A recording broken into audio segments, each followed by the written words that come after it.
of people from DC, Florida. Yeah, thank you. Thank you, Lindsay, for being here, and thanks for having me. Thanks everyone for joining. I saw some UK in there as well, so good evening to you. While we're kicking things off and before Lindsay continues, want you to throw into chat if you've sent phishing simulations, if you sent simulated phishing, what is your favorite kind of template or scenario you've sent out? And you can say, I've sent out this or that.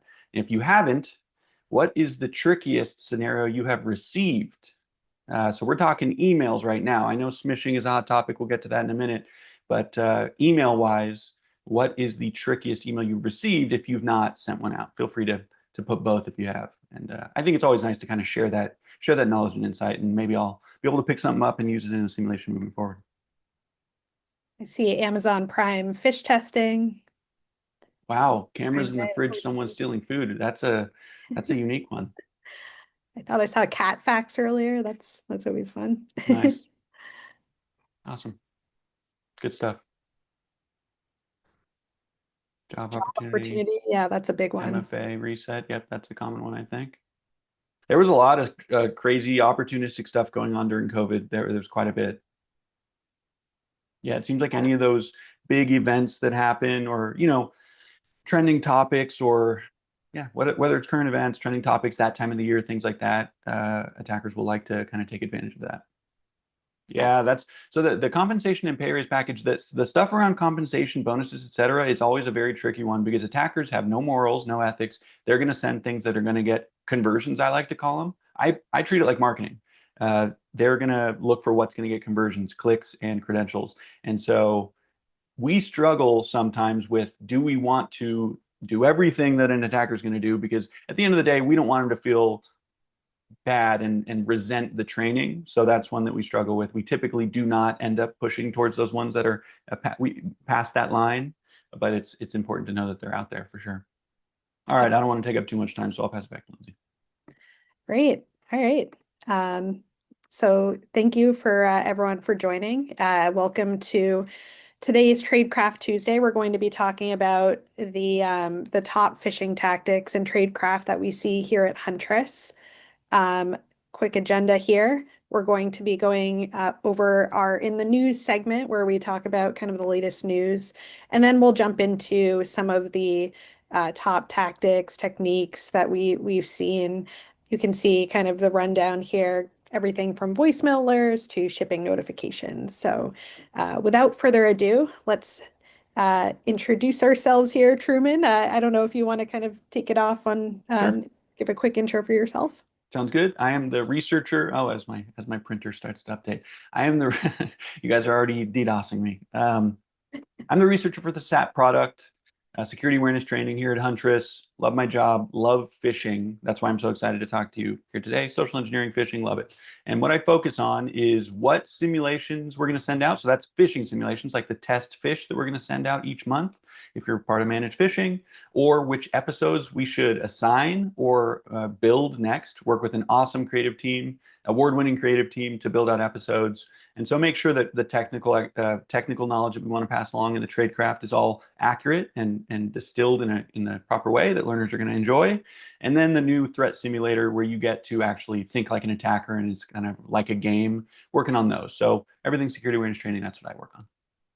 How about you, Awesome. Lindsay?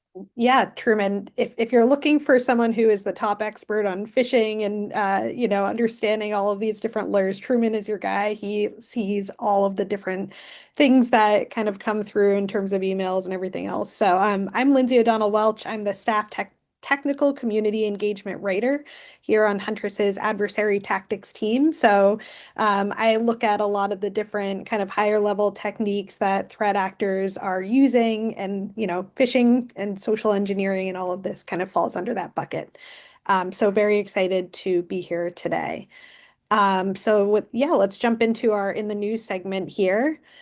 So we actually picked out a couple of news items for this week and last that were phishing related to go with the theme here. But I would be interested, maybe if anyone has any news that you think is kind of top of mind on your end, feel free to give a shout out in the comments, and would love to hear kind of what's top of mind on the audience's end, and what you guys are thinking about the top news. I'm sure, Cloudflare is pretty big right to. But anyways, while people kind of sound off on that, I will go through. One thing we wanted to talk about was Google filed a lawsuit last week against, I believe it was 24 people who it alleged were behind a scam text operation involving a phishing as a service platform called Lighthouse. And Truman, I'm not sure if you'd heard of Lighthouse or kind of the group behind it called Smishing Triad, but there essentially, if you have received one of those scam text messages that has been very popular over the past year or two, particularly impersonating Easy Pass and USPS, that was kind of one of the hallmarks of this phishing platform, was to send these smishing texts to a wide variety of people and ask them to click on a link and then follow through and then enter either their credit card information or other personal information. And I'm sure, you or other people here in the comments had received maybe texts from their family or friends. I know I did, kind of asking about these types of texts that everyone had gotten because they were just so prevalent. But Google's lawsuit did give a little bit of shed a little bit of light onto just how prevalent this was. I believe they said that it was over 1 million victims were hit by this type of scam across 120 countries. And they estimated that cyber criminals were able to steal up to 115 million cards due to this scam. So really interesting. I think it shows kind of the prevalence of, just how successful these types of smishing scams are. And Truman, I would love to hear your thoughts, being in the midst of all of this and kind of from the research angle, what you think. Yeah.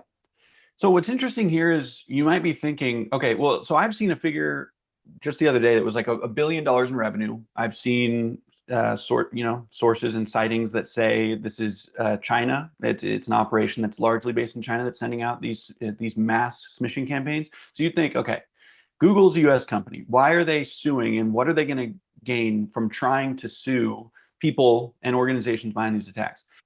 I share that thought. It's like, what are they going for here? I think it's similar to what I saw something similar to this a few months ago, which was if you Google Bad Box 2.0, Google ran a lawsuit against some IoT device makers that were shipping IoT devices with malware backdoors.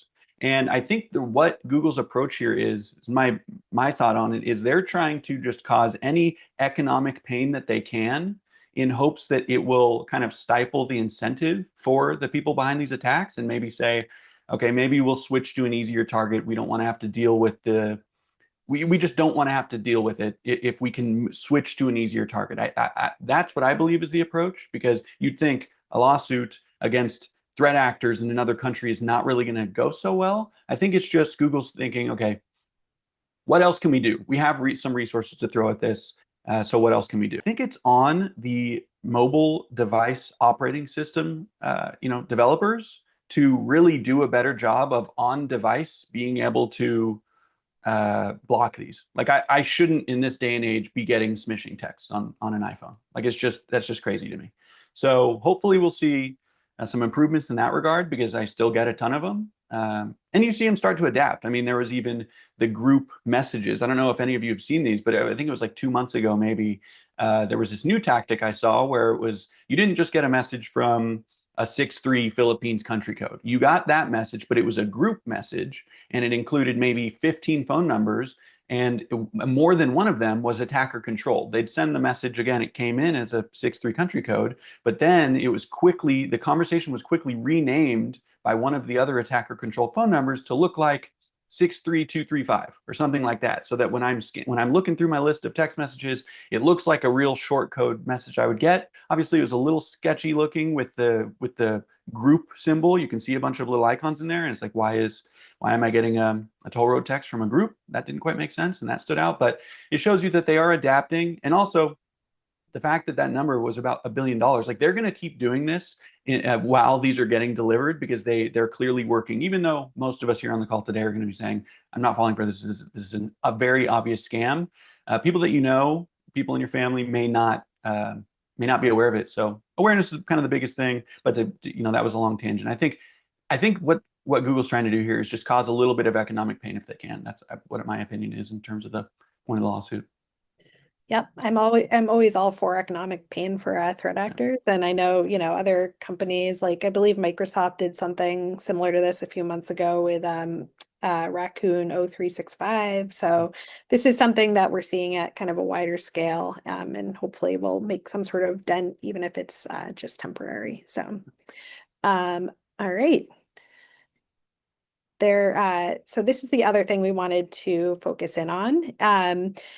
There was a recent, I guess, DoorDash flaw that essentially could enable anyone to send kind of official DoorDash themed emails from the company, and I believe it was, from an actual domain. So that makes it look, much more legitimate, obviously. And part of the reason, Truman, that you had picked this was because this fits really well into some things that we're going to be talking about later on this episode. But looking at the news story, it looks like DoorDash has since patched the issue, but it could have allowed for attackers to create a business account and then use back-end dashboards to add a new employee and essentially craft emails. So those would get through spam filters, and it's a nice little approach for threat actors to be able to send some pretty crafty phishing emails. Would love to know kind of what your thoughts are there as well. Yep. So this is more common than you'd like to think, where from a platform, whether you have some level of access to this platform, and from the back end, you can kick off an email from the back end. I mean, like a portal or wherever. Like, let's just say you're on some real estate site and you're able to like share some listing, and in that you can customize it, like by sending a message. Well, a lot of these platforms don't have hardcore security controls in place, and you can put in HTML and CSS, and you can effectively wipe out the whole email that would have just contained your little message as like a little blurb as part of it. It can wipe out the whole email. You can hide whatever you want. And that is, I refer to it as HTML injection. There's other ways to refer to it, but this is DoorDash had the same thing, where you could essentially send whatever you wanted in an email. It was going to come from a legitimate DoorDash email address, and people are going to fall for it because it's coming from DoorDash. It's going to land in the inbox the majority of the time, and they're going to think, we're always taught to like hover over well, the link is a little bit different here, but we're always taught to at least check the sender, and that kind of goes out the window. What I want to know is, a lot of these platforms, when you talk about HTML injection in bug bounties, in fact, that was kind of one of the reasons this story got buzz, is there was a bug or a researcher who was trying to disclose this and get a bounty for it, and they just ignored him. I believe it was, I hope I'm right here. I believe it was like 13 months or something like that. It was a long time that this went unaddressed, and a lot of companies will say that this type of thing is not actually it's not a real bug. They're not gonna accept the bug because it's social engineering based. Do you think that's accurate? Do you think that, I want to know in the chat what your thoughts are? Should this type of thing be addressed, or is it more like, oh well, it's on the end user? We're seeing a lot of AI platforms say similar things with all this prompt injection these days, saying, well, because the user has to fall for it, it's okay that our LLM that's summarizing an email or a calendar invite might be sending them to a phishing site. Like, I don't think that's right. I think the platforms kind of have a responsibility to protect against that type of thing. But I just want to know kind of what y'all think. But yeah, in terms of, I'm happy they patched it. Obviously, it took a little bit of buzz and news to get it some light in the community before they did. But happy it was patched. And again, HTML injection, easier and more common than you might think. Yeah, I see someone sounded off and said it's not a bug, it's a feature. That's a classic a classic explanation here. So yeah. Yep. Awesome. All right. I think I think we should move on. I know I tend to talk a lot, so I think Lindsay's probably gonna have to nudge me along at points through this because we have a lot to cover. So let's get to the first poll. Awesome. Quick poll here. What phishing trends have you seen most in 2025? So would love to hear from our audience here what you guys are seeing so that, we can kind of highlight that. We'll Yep, give a, this is slightly different than the question we asked at the beginning about what's your favorite or trickiest phishing email you've gotten recently. This is more about trends, like what you've seen in your organization and what you've seen in the community and just general trends like, oh, this is a hot topic, because it'll be interesting as we go through our trends, whether these kind of line up with what we're going to show you today. And this is the first time I'm doing an open-ended poll, so this will be interesting to see how the results come in. I'm actually curious whether how they're going to show up. yeah, maybe we'll give another few moments for Good. people to enter that.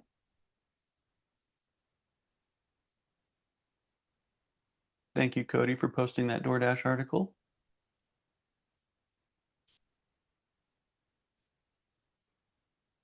All right, I see 100% answer. I don't see any answers. Do you, Lindsay? No, I do not. Okay, I don't know if that means I don't know if that, oh, it closed before it gets spent. All right, well, if we can get those, we'll address them. Uh-oh, people were typing. We'll feel sorry about that, everyone. Here we go. We got a screenshot. Let's see. Hmm. I can't see a screenshot, but we will. I don't know. Should we move on and we'll address these DocuSign, maybe. employment scams, toll roads, taxes, fake Yeah. deliveries? If people want to just Yeah, pop off in the comments here, we that'd be can great. brand impersonation, IT support. Click fix. Ooh, interesting. I was going to talk about click fix. So ClickFix is something that happens a lot on websites, but it's not, I haven't seen it so much as a result of phishing. Now, we put it in platform and we delivered it with phishing because there's no real easy way for us in the security awareness training side to get it pushed out aside from we got to deliver an email, we got to get them to the website somehow. But what I've seen with ClickFix is mostly as a result of malvertising or things like that. Sketchy sites to begin with that will have ClickFix pop up. But that's interesting that you saw that as a phishing trend. I mean, that's definitely one of the big threats these days is ClickFix. Definitely huge. I'm seeing vendor supply chain impersonation. That's always a big one. Yep, a lot of good stuff in here. Excellent. Saw a So lot of DocuSign as well. So that, oh, okay. All right, excellent. Let's move forward.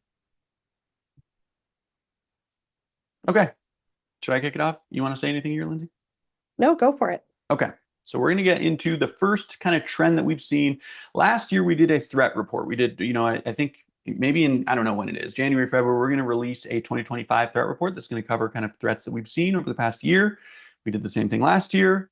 What you're going to see here is some things have changed, some things have not. This is not exhaustive. What I'm showing today is not like, okay, this is definitely going in the threat report. This is just from me looking at a sampling of the data, the trends that I have seen over the past year. And there will be a few things that I'll show that are not generally as a result of emails that are learners, the humans behind the endpoint, the basically the end users for Huntress have seen.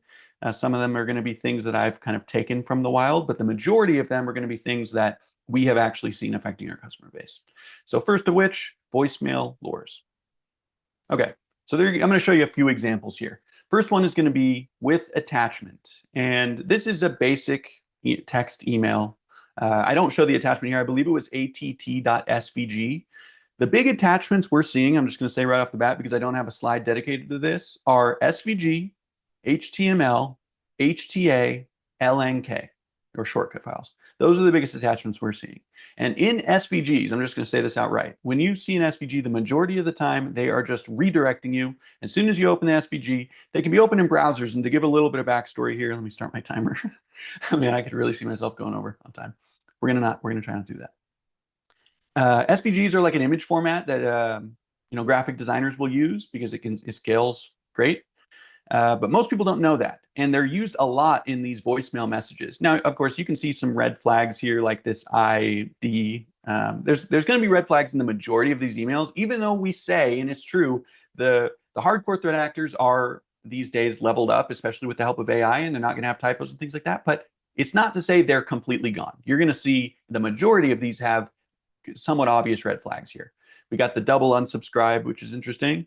But anyway, this did have an SVG. It was telling you about a voicemail you had. And when you double click on the SVG or just open it, it opens in browser. And the SVG format allows you to redirect. It allows you to put script in there and redirect you to a website.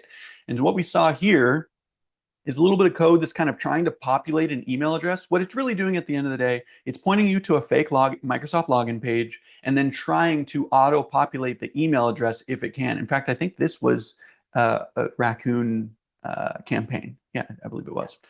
So this is actually a lot more detailed.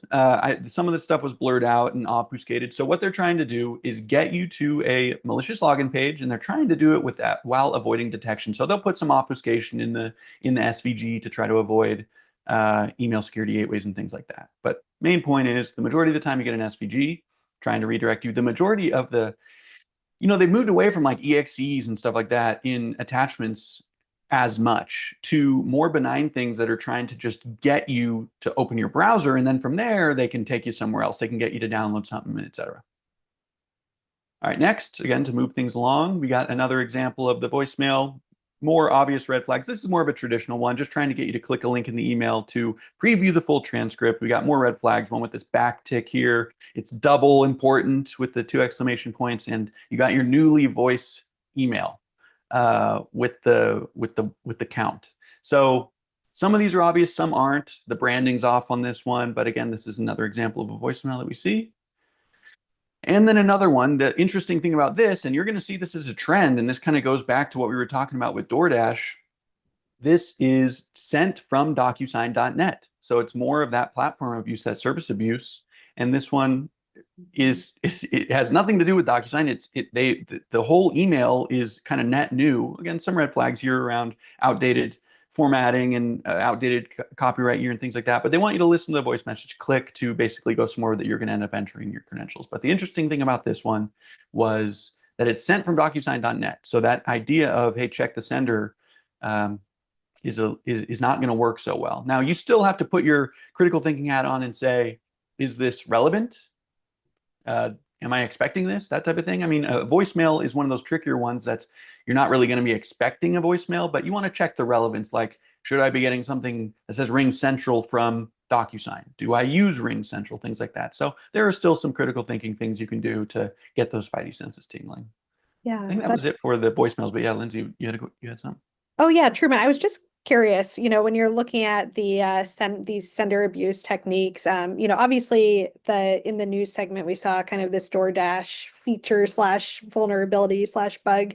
What are some of the top vector or attack vectors that threat actors are using to go about achieving sender abuse so that they can kind of eliminate those red flags in emails? So I think the question was like, how are they doing this? How are the threat actors doing this? It's a good question. There's not an exhaustive list.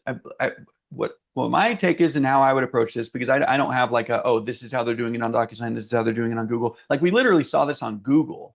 We've seen it on PayPal. I'm going to show some other examples of it as well. But the way it works broadly is the attackers are going through, they are becoming intimately familiar with the platform, and they're figuring out all the points and places where an email is getting sent out.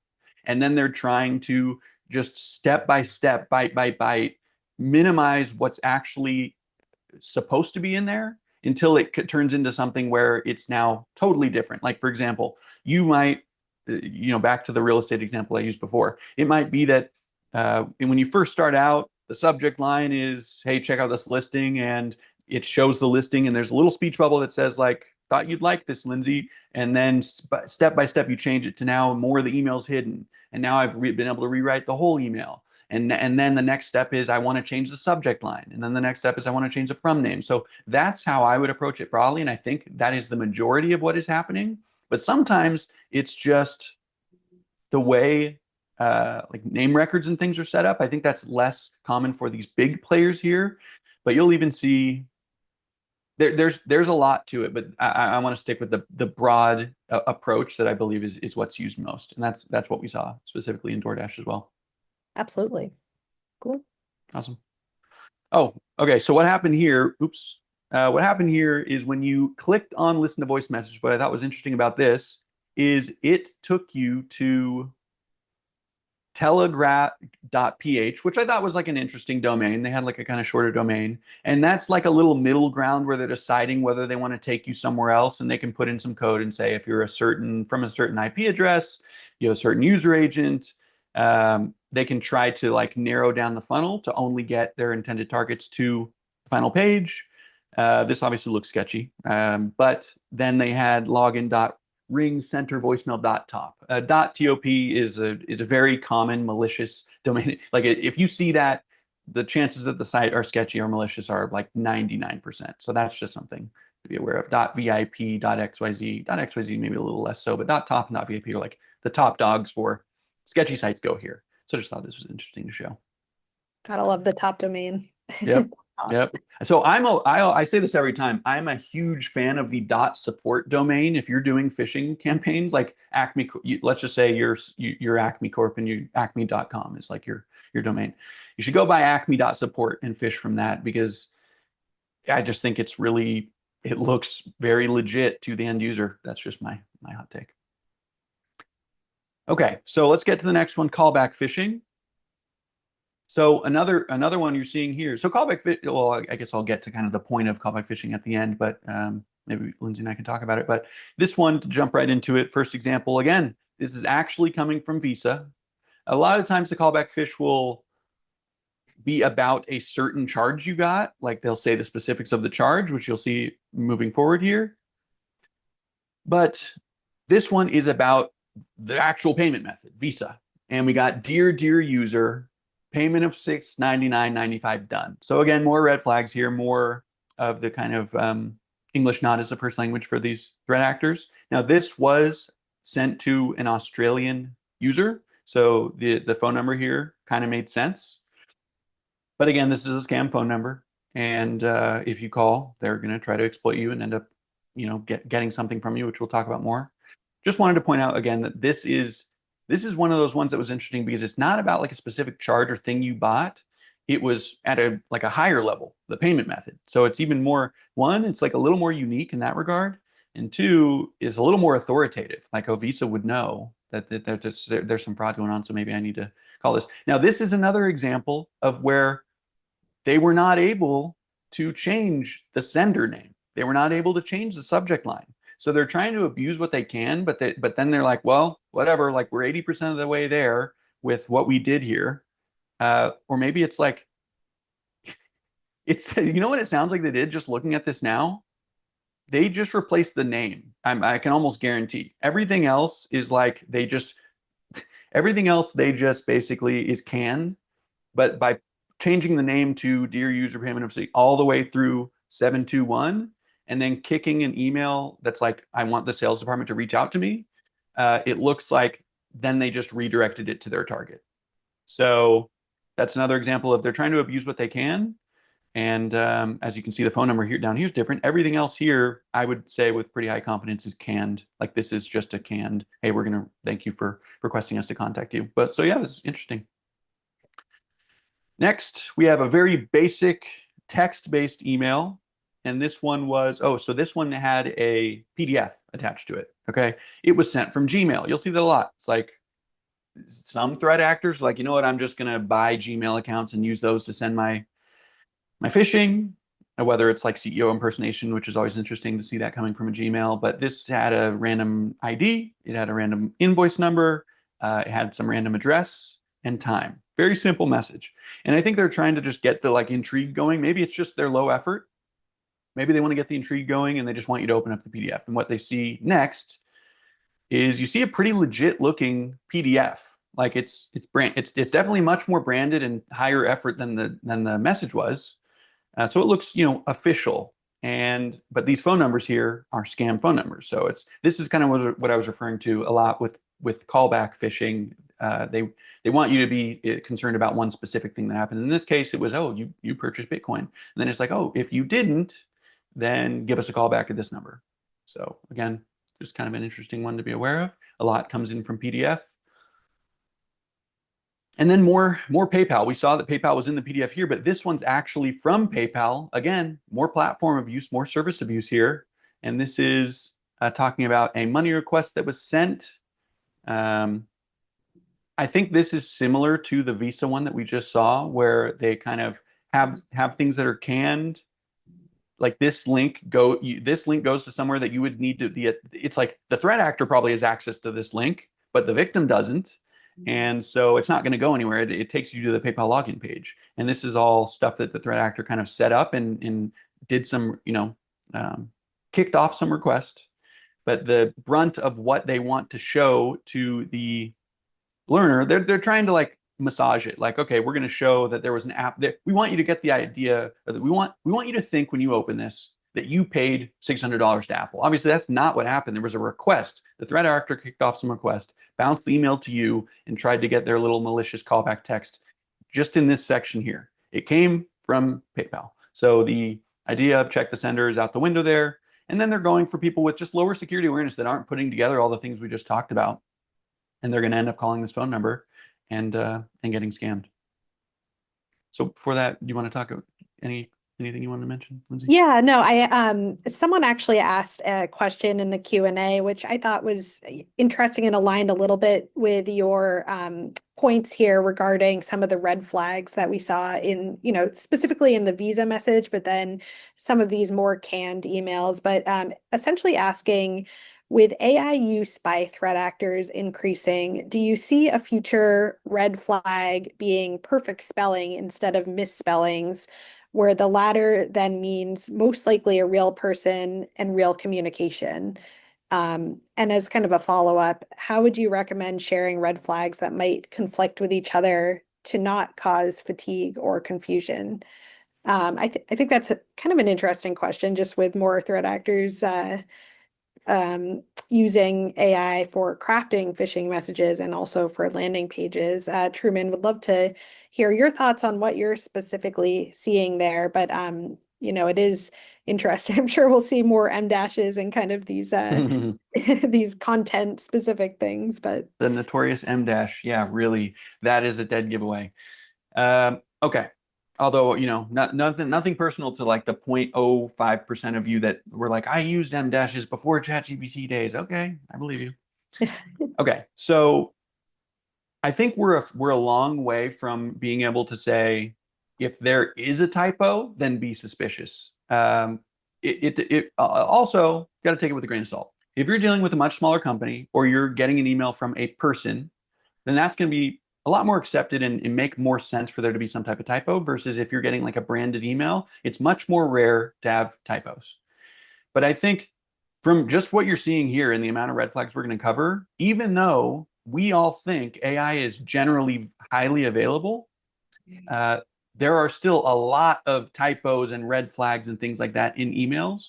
So it's just something we're going to have to reevaluate year to year. Like once we do another one of these in 2 years or something, and we're like, dang, we're not seeing any red flags in these emails. Things have really leveled up. Then maybe we do start to transition to, no, the giveaway on this is that there's a typo or rather that it's we're going to need to approach it, I would say, year to year, quarter to quarter, and look at what's happening in the landscape, what's actually hitting inboxes. And what we're seeing right now leads us to believe that this is still a very easy way to tell, to catch the majority of fish. Now, the higher end ones, there are other things that you're gonna have to use. That's why it's like there's a lot, we try to run it through. There's a lot of things that you should do.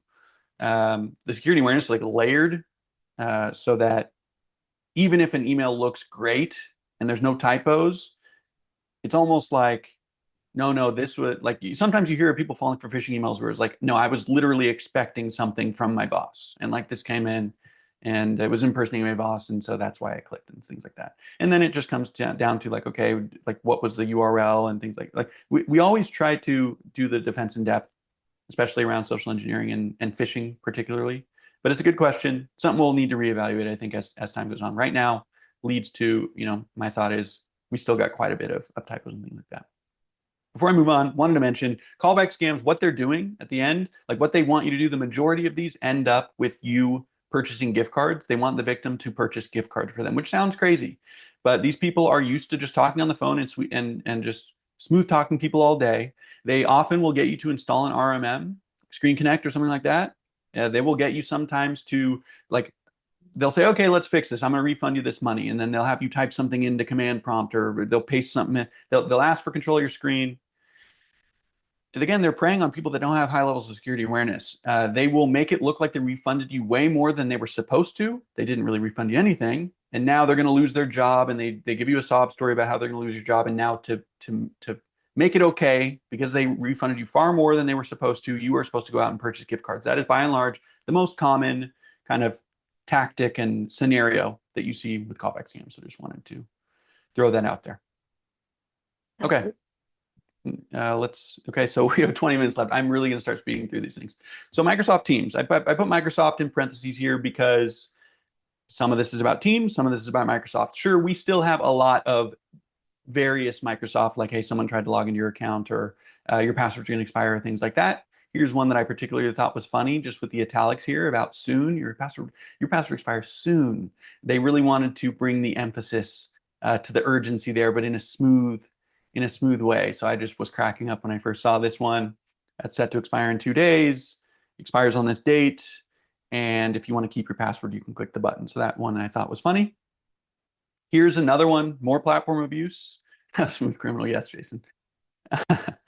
So this one, again, more platform abuse. This one's from DocuSign. Pretty obviously a scam from a branding standpoint. This one, what was interesting about this one, okay, so your storage is full. This is one I've done something similar. I think it was like email purge reminder or something like this years ago. I did a phishing email that worked really well. Email backup purge reminder. Hey, we're going to clear your backups. That one converted well. Just a heads up if you want to try it. This one's about clearing your cache. But what I thought was interesting about this one, besides the fact that it is, again, doing that platform abuse, where they did change the from name, Microsoft Teams Online, it's from DocuSign.net, but they are abusing an open URL redirect. So they have a way to basically pipe in any URL they want into the end of this long URL, starting with from newyorkpost.com. And that is going to forward to their actual site. So it's like if it's being scanned to the email security gateway, it's like, okay, there's a link in this body and it's going to newyorkpost.com. But where it's really going is to this Boda, etc. Domain where it is a Microsoft login page. So it's redirecting from the New York Post domain to that. I thought that was interesting. And then actual Teams. I only showed 2 examples here, but there are tons. This is actually one of the bigger trends that I'm seeing. Just from the sampling I looked at, which was quite a bit. I mean, it was over 100,000 emails kind of distilled down. And there are a lot of Microsoft Teams 2 variants here. One about being added to a team, one about your version being out of date. On this one, they want you to install malware. On this one, they want to steal your credentials. I think that was it for Teams. Moving along, we got shipping notifications. So we had UPS, DHL, FedEx, Australia Post. Those were the biggest ones that we saw. And some of them are a little more basic. Some of these are image-based, which is interesting. That's something that I think I wanted to remember to mention, was that they are oftentimes image-based. That's still a tactic we're seeing, is basically the entire body is an image. And I think the threat actors do that in some cases to try to avoid email security gateways that maybe don't have the kind of OCR going on. And basically the whole image is a link. You click on it. It's the same as clicking a link. It takes you to a landing page. And this one had not only had English, but also had French. What's interesting about these is sometimes they are just and I do the same thing. Sometimes they will just take a legitimate email and that they got out of their personal inbox. The threat actor's like, oh, I got a package tracking email. I'm just going to turn that into a phish. Like, why wouldn't you? It looks all the branding and everything is done for you. It looks totally legitimate. It looks professional. You have a less, if I was trying to do a phish in a different language, I would say, well, I have this email that's coming from this company in that other language. This is less for me to do. Less can go wrong. Why wouldn't I just kind of just change just a little bit? I need to change like the link, etc. And what was interesting about this one on the right, what was really interesting about it, it wanted you to scan a QR code, okay? because you want to get your package. There's some details that were wrong with it. But what was really interesting about this one was the QR code was an ASCII QR code. So it was not an image. It was kind of put together with ASCII text. And this is, again, another way that they're trying to get around email security gateways and security tools that would be scanning that QR code. Now, depending on the tool, they're going to be able to do this. Like, for example, what we're looking at is a screenshot of a message. Obviously, I've screenshot. We've taken effectively screenshots of these emails, so we'd be able to detect it if we were trying to. But it's just interesting to see that threat actors are still trying to get sneaky with what they're doing. So just thought that was kind of worth pointing out, is that even with QR codes, sometimes they'll try to put them together. Sometimes they'll take four corners. They'll basically split the QR code into a quadrant or into quadrants and kind of assemble them that way as tiles. Just another piece of interesting tradecraft here. Anything on either of the past two, Lindsay? I don't think so. Yeah, I'd imagine for shipping notifications, like in this points to a broader trend, but do you see the rise and fall of some of these phishing trends seasonally? Because I'd imagine with, holidays coming up and things like that, you might expect to see a little bit more of these types of things. Yep, great question. Yes, we do see more of these during the holidays. That's the basic answer to it, is because people are just, the question of relevance somewhat goes out the window, where it's like, were you expecting a tracking email? It's like, well, the majority of people are just getting flooded with tracking emails around the holidays because they're just ordering tons of stuff. So that becomes a little bit tougher. I did a video a while back on social media about a package tracking, or was a smishing text that had a tracking number in it. And I hadn't, and people were like, oh, I got to this video by Googling the tracking number on the landing page. So the landing page had a tracking number. They Googled the landing number and it took them to my video saying that this was a scam. So that was cool to see. So it basically shows you, like, you should at least check your inbox for a tracking number. Like, there are still things you can do even if that relevance is kind of out the window because you're getting so many package tracking emails. There are still things you can do to check and make sure this is legit. Like, for example, log into the website that you're supposedly having purchased an item from. Check that you even have that tracking number. It's the simplest way. Yep. Yep. And Joe, I think made a good point, which, I mean, it's roughly based on that comment, Joe, is that a lot of people don't know what inbox they're in, especially if they're on their phone. They get an email. Like, let's say you have a Facebook account on personal, but not on work, and you get an email on your phone and it's from Facebook. Like, you don't really a lot of people don't take the time to check who is actually sent to. So they'll be getting phish sent to their work email about something where it's like, they have that account in their personal life, but not work. That would be a dead giveaway. In fact, that's one of the things in security awareness training that I like to point to, is like, do you have an ABC account tied to your work email address? If not, clear red flag. So that's a great point. All right, let's get on to living off trusted sites. And I think actually we're actually moving along pretty good. So this might be one of the last few that we have. So now I can actually slow down, take a breath, get a little drink of water. Always good. Yep. Okay, so living off trusted sites is really cool from an attacker standpoint technique, slightly different than the sender abuse or platform abuse. When you're doing sender abuse or platform abuse, you're basically using that platform to send the email from a trusted sender, but then you're going to take them, the email is going to lead them to a malicious site. What's different here is that you are still sending them the email from the trusted site, but it's actually leading them as well to the trusted site. This could be Figma. It could be Dropbox, Canva, DocuSign is a big one. But basically, you are going into those platforms. Like, let's just talk about DocuSign, even though I use Figma here as the example. You're going into DocuSign, you're setting up an account, you're creating a new DocuSign signing document, but what you're putting in the content is, hey, to view this, click here. To view this PDF, click here. It's like you're directing them somewhere else and you're about to see this. And that link is going to take them to the malicious site. Now, I kind of needed to patch things together for what you're going to see here in these next few screens, because these landing pages end up getting taken down very quickly. It can be hard to find any live ones. So what you're seeing here is, again, kind of patched together. But you have an email from Figma. It's actually from Figma. It's to me. It's talking about review funding. And now I'm going to click, And this link is actually taking you to Figma. Figma is like a prototyping tool, but again, this could be Dropbox, could be DocuSign, whatever it is.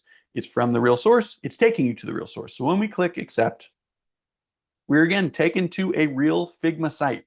Okay, this is a legitimate Figma site. This was set up by the threat actor. And all they do is they say the bare minimum here to then take you somewhere else. They want to bounce you somewhere else.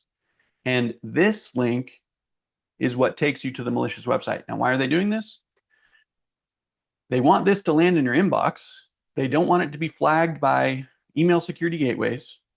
They want it to come from a high authority vendor where you're like for example, I know, some of you who may not have done design might not really know of Figma. Again, it's a prototyping tool, but like if this were DocuSign or if this were Dropbox, or you'll see it from Google Drive shares as well.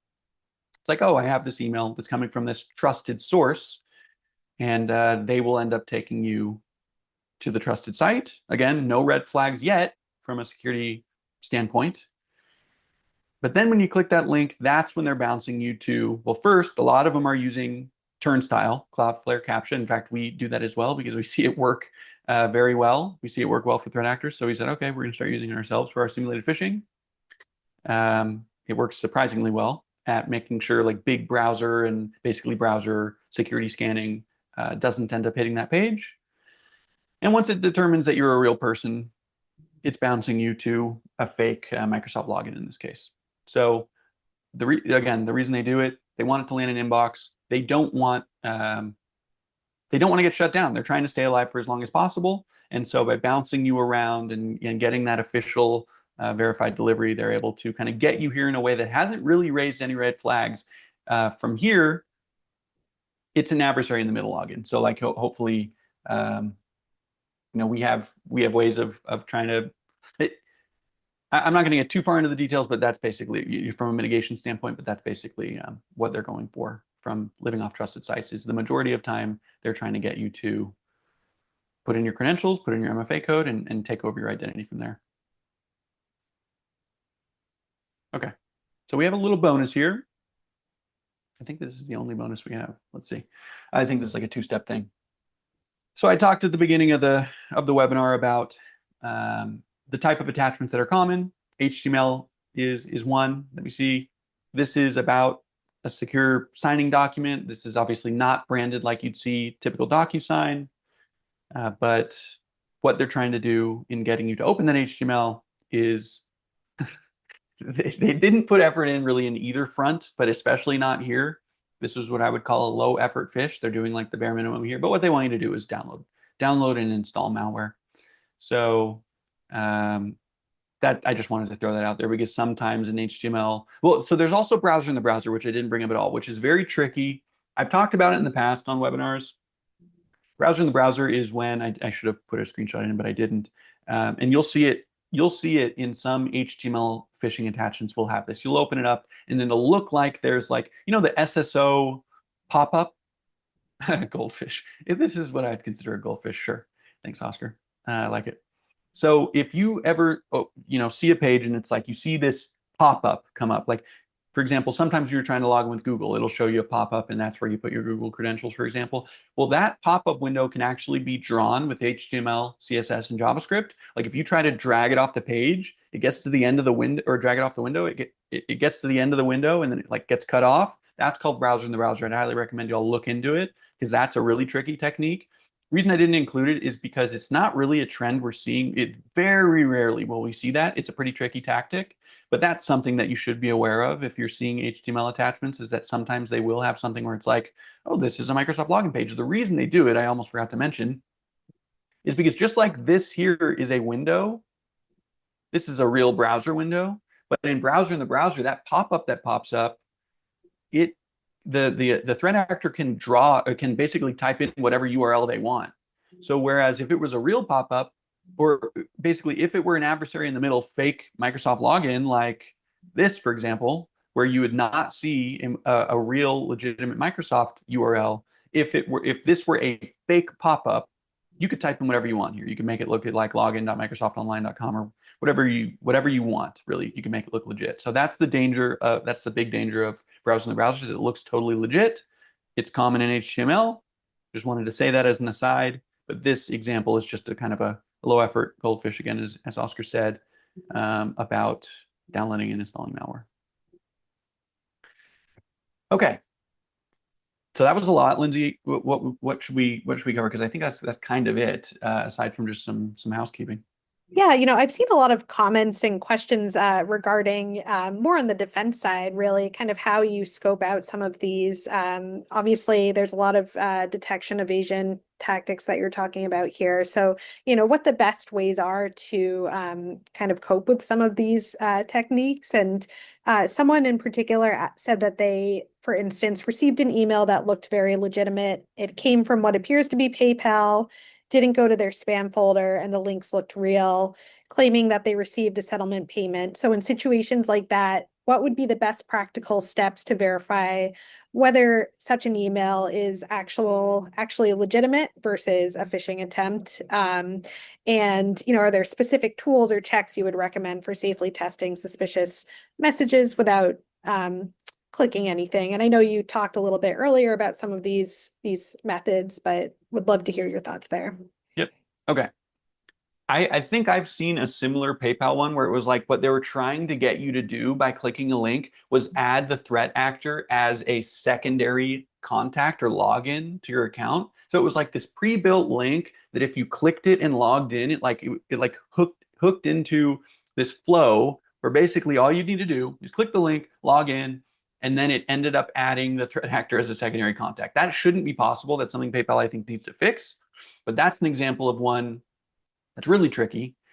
The blanket defense for what I think you're referring to, Lindsay, with this comment is if you're ever unsure, like let's say everything about the email looks legit, but you still think something's off or you didn't expect it. I always like to take the approach of if you were not expecting this specific email, you shouldn't be clicking links in it. And even if you were expecting it, again, there's that time, there's those times when it's like the timing was just really unlucky. I was expecting it, but especially if you were not, and something comes in and you're like, uh-oh, this looks like I need to do something, go to the platform itself, log into PayPal, look in the notifications pane. Like you should be able to get to that content, that message or that notification or whatever it is, that alert through the platform. Same thing with Amazon. If it's like, oh, there was like a unauthorized charge or like there was this order or this thing was canceled or whatever it is, go to the platform, log into your bank, go to bankofamerica.com and log in, like go to the message center. That's what I would always direct you to do anytime everything looks legitimate in the email, but you like weren't expecting it and something's off.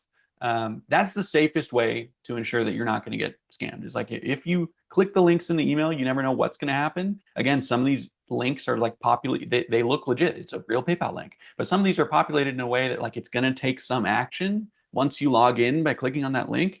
The majority of the time there's going to be some type of confirmation. It's not, you'd like to think that it's not going to be, oh, you log in and it's like, okay, this thing's done, no way to undo it, you're screwed. But to best protect yourself, and like the advice that I would give others is go directly to the website yourself that is trusted and verified and safe, and look for that same kind of message at a high level that you got in the email. That's what I would say.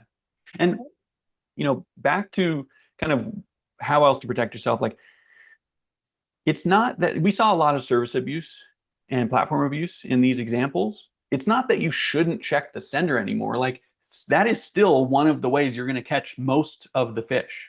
Like, so you still want to check the sender because that's just one, like you basically want to disqualify the email or say this is a fish as early in the process as you can with the least effort. So like if the sender is totally sketchy, okay, then just throw it away. You don't have to do anything else. And then you kind of work your way down the email. It's like, okay, how's the branding? Is this relevant? Where do the links go? Like this, so it's again, that multi-step approach that if you can disqualify it earlier, great. It's not to say that just because there's all the sender abuse, it's like, well, guess we can't check the sender anymore. You definitely can and should. So I just wanted to make that clear. Okay. Yeah, hopefully you all get your fortunes from your scammer friends. But yeah, be careful with those. All right, I wanted to talk about something because we're coming up on time here. We got 4 more minutes. We'll take a couple more questions if we can. But we have something, and I think Cody put it on in the chat a minute ago. Please post it again if you can, Cody. This is something we are not selling. We don't sell things on Tradecraft Tuesday. This is something called Gift of Sat. Again, I work on the security awareness training product. through the end of the year, there are 6 of our episodes that you can send to friends and family. You might think this is child play for you. You know all the security tricks and techniques and tactics, but your family and friends may not. So through the end of the year, they get access to 6 of our episodes completely for free. They can actually play, I believe it's 3 of our threat simulations where they get to think like an attacker and play like a little video game. They get to create a spearfish. They get to decide whether to fish an older lady that owns a donut shop or Matt Z, like the owner of a big social media platform. They get to spearfish either of those two. They got one where it's OSINT. You try to get an account takeover by answering some security questions. And you can also try to hack or get account takeover by basically exploiting bad password practices. So those are 3 kind of cool games. I highly recommend sending this to family and friends. Cody, okay, perfect, thank you. It's really cool. It's really great content that we create. Again, we're not selling anything. When you put in your email that is just for login, like try it yourself first. There are no follow-up emails. There's literally 0 sales emails. This gift to SAT is a gift to the community. There's no sales motion. Try it yourself if you'd like. I think you'll really like it. And really, it's more about the family and friends getting kind of level up security awareness. So just wanted to put that at the end because it's something that we're really proud of, and we think it will help the community a lot. Yeah, send it to anyone you want, Adam. Yeah, share it with coworkers and company. Awesome. Are there any other questions that we should cover, Lindsay? Looks like someone had asked if we could confirm. I think this might have been for the bonus incident that you pointed to, but want to double check. Confirm that the email address will be the same as the legitimate email address. And if yes, they're wondering how, potentially through SBF failure. I'm not quite sure. Yeah, I don't. I think I'm a little confused on what the question is there. This one was more from just like a sketchy domain, and here they didn't even have like an actual domain. They just put admin at no reply from as the from name. But happy to follow up over email on that question. Awesome. And here's a fun one. Is there any way to defend against the problem users who will always click regardless of how badly the fish is set up? I think I would honestly, I would have them try out sometimes getting them to reframe their thinking and think like an attacker. Like, for example, if you as an attacker, let's just say you got to send them on a physical pen test. They were able to break into a building and they were able to find some post-it. So I've gone into buildings during physical pen tests. I've seen passwords on post-it notes. I've gotten into the computers using the password on the post-it note on the desk. If you took someone that has a lower level of security awareness and they have passwords on post-it notes and you were able to have them tag along with you on a physical pen test and get into a building and see, oh, I was able to break into Joe's computer using the password on the post-it note. They're going to be, hopefully, unless they just are totally apathetic, they're going to be more likely to say, maybe I shouldn't put the passwords on the post-it notes. We tried to take that approach with the threat simulators to let you think like an attacker so that if you're sharing things on social media that are the answers to your security questions, like the name of your dog, your first pet, and your favorite musical artist and things like that, we want to kind of open the eyes and say, I just hacked someone by looking at their social media and scraping this data. Maybe I shouldn't put that data on my social media and share it so broadly. So I think it's trying to reframe how they're thinking of it from, oh, this is why I shouldn't do this, instead of just, they said I shouldn't click and I've got work to do and things like that. So trying to do the little reframe, I think, is good. Definitely agree. Yeah. Awesome. I think we are at time. Okay, I think we need to talk about this and a little housekeeping stuff. So again, I'll pass it to Lindsay. So thanks again, everyone, for joining today. Yeah, thank you everyone for joining today. Quick overview, real quick. Just the Huntress events we have coming up. We've got the Huntress Roadshow November 20th in London. And we also have some Huntress live events. So feel free to scan all of these and hopefully people can make these. And then we also have a really interesting event coming up on CMMC that will be hosted by Chris Henderson, our CISO at Huntress, and Ryan Bonner, who is the founder and CEO of DevCert. So hope you can all join that. And thank you again for coming to our Tradecraft Tuesday today. Lots of really great discussion and questions about phishing. And yeah, Truman, great talking to you.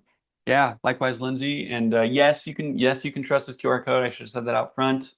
It was a great discussion. I wish we would have more time to get through, talk through the chat. But if you have any like specific questions, feel free to email us, ping us, find us on LinkedIn, whatever you'd like, and happy to chat more. Great discussion, everyone. Really happy to have you here, and yeah, looking forward to the next one.